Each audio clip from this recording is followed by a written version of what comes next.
Hi friends, ഇന്നേ കുറച്ച് apple juice ഉണ്ടാക്കാമെന്ന് വിചാരിച്ച് ദേ 3 ആപ്പിൾ ഞാനിവിടെ എടുത്തു വെച്ചിട്ടുണ്ട്.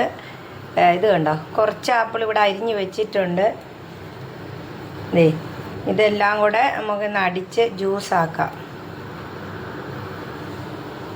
അപ്പം നമ്മുടെ ആപ്പിളെല്ലാം ഇതാ നമ്മൾ അരിഞ്ഞ് എടുത്തിട്ടുണ്ട്. എല്ലാവരും തൊലി കളയാതെയൊക്കെയാണെന്ന് തോന്നുന്നു പിന്നെ ജ്യൂസാക്കുന്നത്. ഞാൻ തൊലിയെല്ലാം കളഞ്ഞാണ് ജ്യൂസാക്കുന്നത്. ഉണ്ടോ, ഇനി ഇത് നമുക്ക് അടിച്ചെടുത്തിട്ട് വരാം. നമ്മുടെ ആപ്പിളെല്ലാം ഇതാ മിക്സിയുടെ ജാറിൽ ഇട്ടിട്ടുണ്ട്. ഇതിനി നമ്മൾ പാല് തിളപ്പിച്ചിട്ടുണ്ട്. ആദ്യം നമ്മൾ പാലില്ലാതെ അടിച്ചെടുക്കും. അത് കഴിഞ്ഞിട്ട് പാല് കൂട്ടിയാണ് അടിക്കുന്നത്. അപ്പോൾ അടിക്കാൻ കട്ടി കൂടി പോകുമല്ലോ, അതുകൊണ്ട്. അപ്പോൾ ഇത് നമുക്ക് ഇച്ചിരി വെള്ളം കൂട്ടിയിട്ട് അടിച്ചെടുത്ത് വരാം. അപ്പം നമ്മുടെ ആപ്പിൾ ഇതൊന്ന് കുറച്ച് അടിച്ചെടുത്തിട്ടുണ്ട്. ഇനി നമ്മൾ തിളപ്പിച്ച പാൽ ഇതിനകത്തേക്ക് ഒഴിച്ചു കൊടുക്കുകയാണ്. തിളപ്പിക്കാത്ത പാലും ഒഴിക്കാം കേട്ടോ, ഞാൻ എന്തായാലും തിളപ്പിച്ചാണ് എടുത്തത്.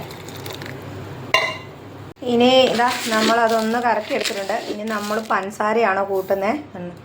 കുറച്ച് പഞ്ചസാരയും കൂടെ കൂട്ടി ഇത് നല്ലോണം അടിച്ച് എടുത്ത് വരാം. ഇത് അരിച്ചൊന്നും എടുക്കുന്നില്ല കേട്ടോ, നല്ലോണം അടിച്ചെടുത്താൽ മതി.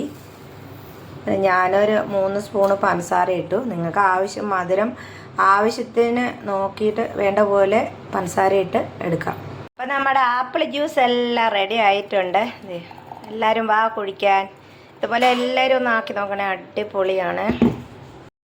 അപ്പോൾ നമ്മുടെ ആപ്പിൾ ജ്യൂസ് എല്ലാം റെഡിയായി, അടിപൊളിയാണ്. ഇത് കളറൊക്കെ ചുമപ്പ് കളർ പോലെയുണ്ട്, കുറച്ച് തനി വെള്ളയൊന്നുമല്ല. അപ്പോൾ എല്ലാവരും ഈ ആപ്പിള് ഒന്ന് ജ്യൂസ് അടിച്ച് നോക്കണം, അടിപൊളിയാണ്. കുടിച്ചു, നല്ല മധുരമൊക്കെ ഉണ്ട്, നല്ല സൂപ്പറാണ്. എല്ലാവരും ആപ്പിൾ ജ്യൂസ് അടിച്ച് നോക്കുക, നല്ല ഹെൽത്തിയാണ്.